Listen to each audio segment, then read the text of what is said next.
We're doing a live after several bourbons because I've been resisting the bullshit. What have you been doing this week? Oh, I've been radically I've been an antagonist. An antagonist. Hmm. Is that similar to antagonism? Yes, Yeah. it's just the noun version Yeah. of the verb.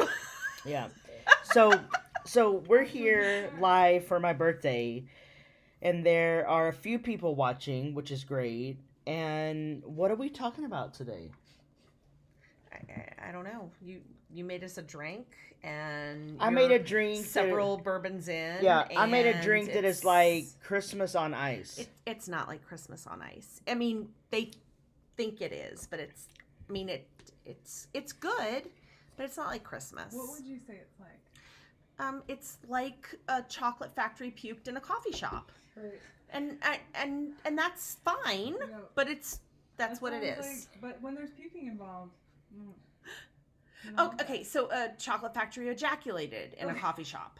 Yeah. A chocolate Baby factory, making. a chocolate factory slimed What a coffee implies shop. pleasure. A chocolate factory. This is what I put up with. Married. This or, is my team. They talking about partnered with a coffee ejaculation shop. and puke. Okay. We don't. So There's it's a a relationship. it's between 11:35. coffee and chocolate in There some is. way. it's that maybe 11:35 isn't Central quite Time. pleasing. People should be in bed right now, but y'all are logging on to watch this, our birthday live feed. And just so that y'all know, I'm Dr. Robyn. I bring the beauty. And I'm Reverend Anna Galladay, and they say I bring the brains, but It's true. really not true. I It's mean, true. all the brains reside like right there, and I don't really know most days what I bring, other than So snark and calling them down off of their pedestal. well, as Anna does that, we usually do a talk at Wild Goose. We do. And this year we were going to do a talk about the revolution will not be televised. Yeah. And we are living in a moment of social uprising and really existential angst. Yeah. And so, I mean, I'm worried for anybody that doesn't feel a sense of anxiety during these days. If you are a person that doesn't feel in some ways a rumbling in your bones, a sense of anxiety within you, I'm worried for you, because there are these are times that warrant angst, and these are times that warrant you to feel as if you aren't doing enough. If you don't feel that, I'm worried. you know, usually you hear us on a podcast and you don't get to see us. Now you get to see us. You do get to see us. You get to see us several bourbons in. Yeah. Talking crap to the camera. Mm-hmm. Me giving crap to you. Mm-hmm. Me celebrating the fact that you are 44 years old today. 44. This is what 44. 44 looks like. 44 looks amazing, y'all. And amazing. listen, this is what I heard. I heard that 44 begins your power years. Oh, that Yeah. means already I'm in my power You're years. in your power years, girl. Shit. I'm Yeah. way in them. I'm way in them. And today I've been trying to celebrate all the things that should be celebrated, but that oftentimes are not celebrated because of our socialization, because of institutional religion, because our parents told us that we weren't the right kind of people. And now Aaron has you playing back here, and I can hear it. We can hear ourselves. Yeah, In the other room. yeah. It's okay. It stopped. Don't worry. It's fine. It's all fine. We're all fine. God damn it, it's fine. I want us to have some comments so that we can talk to people. Well, nobody feels like sharing anything with us. It's okay. Let's just vamp. Okay, Let's do it. we're vamping. What do you want to talk about? Well, I just want to talk about how the world is on fire and how are we going to survive ourselves? Who's bringing the hose? Who's bringing the hose? Well, if the world's on fire. The hose. The water hose. I knew what I meant. Oh my god. My mind is dirty, y'all. I was thinking pornography and everything else. I'm just a bad theologian. I'm a socialist thinking, where's the fire department when we need them if the world's on fire? Yeah. Who's bringing the hose? I mean, and look, we are in days that are less than tolerable. We're watching cities be overrun by political or by, factions of police and military and federal agents that are not sanctioned by the cities themselves.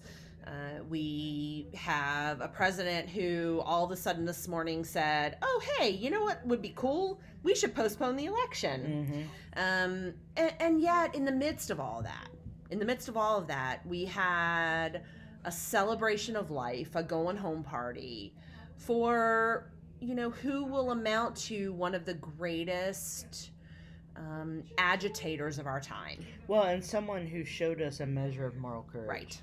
Yeah. Right. And so it's a weird time to live, y'all. It's a weird time to be alive. It's a weird time to be in the world. I don't know if y'all saw the what happened with John Lewis's going home today. If you had a chance to catch Barack Obama. Or even George Bush. Good God, doing what we really wish the current occupier of the White House would be doing in these moments. We are missing. I mean, today was a bit of a salve to the wounds that those of us in this work have been feeling, and I think that as much as I lingered in the kind of watching and feeling relieved by what I was seeing at John Lewis's going home celebration today, I was equally challenged by what I knew would be tomorrow's headlines of, discontent and dismay and a occupant of the White House that has no concern for the work that needs to be done in the world to liberate all of us. Yeah, I mean, we often talk about getting our hands dirty, and how do we actually live in this world and participate in stewarding democracy? And I think that John Lewis's funeral gave us some ideas about how to steward democracy, how to perfect the union, how to participate in building the kind of governance that we want. And what I appreciated so much, and I put this on Twitter, George W. Bush gave a great speech, and he is a war criminal. Yep. People are complex. And maybe through difference, we actually achieve the kind of world we long to inhabit. But do we have an imagination for the kind of difference that it requires for us to build the democracy that we need? Yeah, I mean, there's, I think all of us that, and I, as you all know, if you listen to our podcast and have heard the missive or the perspective I have on the world, I'm a white woman who understands the problematic space that I have in this work. I recognize the fact that, me as a straight, white, cisgender woman, I am, one step away from the top of the hill, and yet I'm watching other people like me come to the work in the aftermath of George Floyd's murder and be radically convicted to do it. And so, can can we be the kind of protagonists in a story of agitation that allows us to rid ourselves of the ills that we bring to the work simply because of who we are and what our ancestry affords us. And then those are big and problematic questions, but I'm heartened by the number of white youth, white millennials, white Gen Xers who are committed to the work right now, because what it means is that we have found a way to bypass our own status as war criminal to engage in work that forces a conversation and forces people to listen. And I think we have to be willing to do the very same thing that someone like George Bush did today at the funeral and say, you know, we recognize how we're a problem. We recognize that what we bring to this work is not always the shiniest and the best and the prettiest and the most polished, but we are still bringing ourselves, and we're bringing everything that is problematic about us, and we are still willing to put our bodies in the middle of it. And so that work and that word of George Bush today really resonated with me as I think about the work that white folks are doing in the movement. Can I just say I'm super proud of George W. Bush, who called the Hebrew scriptures and not the Old Testament. You've been fixated on that all day. I have been. Yes, I have been.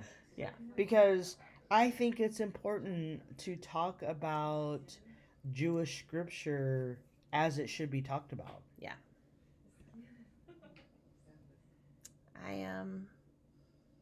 Did we tell y'all that it's their 44th birthday? It's my 44th birthday. Look, we're drinking a drink that they think tastes like Christmas, that I think tastes like a coffee shop and a chocolate shop got together and had a really big siesta and forgot to clean up after themselves. I don't know what else. I mean, you think it's Christmas. I don't think it's Christmas. Well, because I think it tastes piney. It does taste piney. No? Piney? Piney. It tastes piney? Yeah. Yeah, we don't say that. No? No. Piney is gin. Oh, Gin is like juniper. Yeah, pine, like you're eating a fir tree. This isn't as piney to me. But this tastes like fur. No. I mean, not to me. No. It can taste that to you. I'll give you that. It can taste like whatever you need it to taste like. It tastes like chocolate, though, to you? It tastes like chocolate and coffee.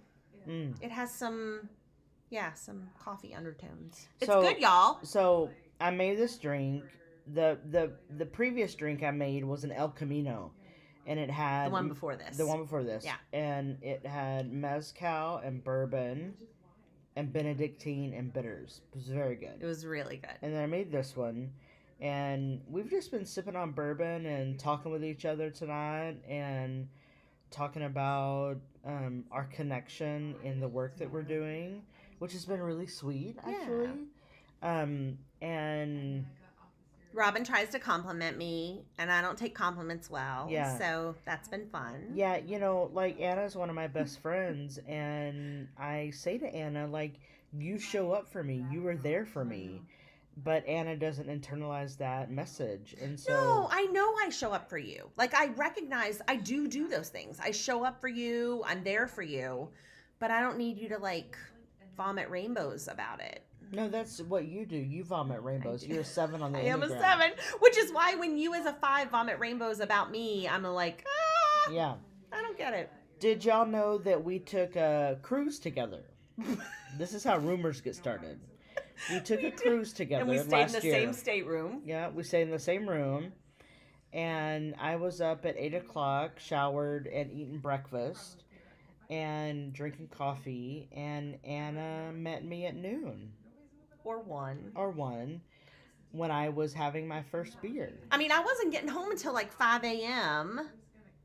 and they went to bed at 9 p.m. And so we had a good solid 6 to 8 hours together from noon or 1 until 8 or 9 at night. Mm-hmm. And then they went to bed, and I kept going and stayed up all night and came to bed at 5 a.m. And never did hear Anna come into the bedroom. And every single morning, Robyn was on their first beer, or second sometimes beer, and I was getting my first cup of coffee. Yes, that is and true. And wondering where the eggs were. Right? Did they put up breakfast at a certain time? They do. They got rid of it. Yeah. And so I had to eat like lunch things for breakfast. Yeah. But yeah. So that's what we're doing tonight. We're drinking bourbon. We're reminiscing. We're celebrating. We're celebrating Robyn's birthday. Don't let them fool you. Like we're on live. We're chatting. We're a few bourbons in, but really what we're here to do is to celebrate Robyn's birthday and to celebrate Robyn.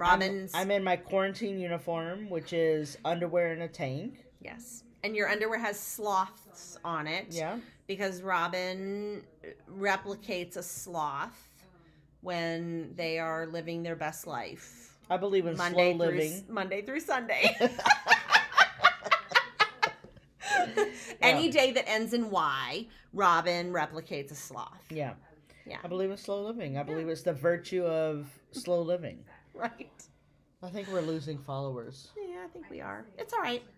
We just wanted to celebrate Robyn's birthday and say hi to y'all and we've been wanting to do a live for a while, and we tried it on Instagram, but it kept failing, so we did this route. Yeah. Which will be forever in the Facebook annals. Anals. What is the word? Don't say that word. Okay. What, do you have anything else to say? I don't have any. I just want y'all go on and wish Dr. Robyn a happy birthday. Come listen to our podcast. We're having Tim Wise on our podcast. Yeah. Then Brittany Packnett is coming on. Brittany is a lot of times on MSNBC. Mm-hmm. So we're having some cool guests on. And we have a brand new episode that drops tomorrow. Yep. Who was that? What was that? Oh yeah, Lizbeth. Yeah, Lizbeth. Yeah. So it's gonna be good, y'all. We talk every week. Every week, whether we want to or not. I'm just kidding. Every week. We talk every week. Don't say it like that. You're excited. You love doing it. I do. I wish it's all I could do. Right. I wish podcasting was all I could do and I got paid to do it. Yes, I wish that was my only job. Yeah. Yes. How do we do that?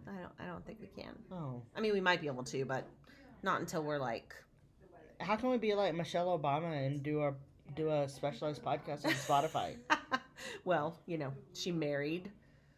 She married up. She married who would become the president of the United States. Like, that's what we need to do. We need to marry the U.S. president. You're not marrying anybody. No. You don't get married. No, I don't. You don't believe in that. I don't get married. I don't believe in state marriage. No. I believe in marriage of the heart. Yes. I believe in spiritual marriage. Yes. There will be no.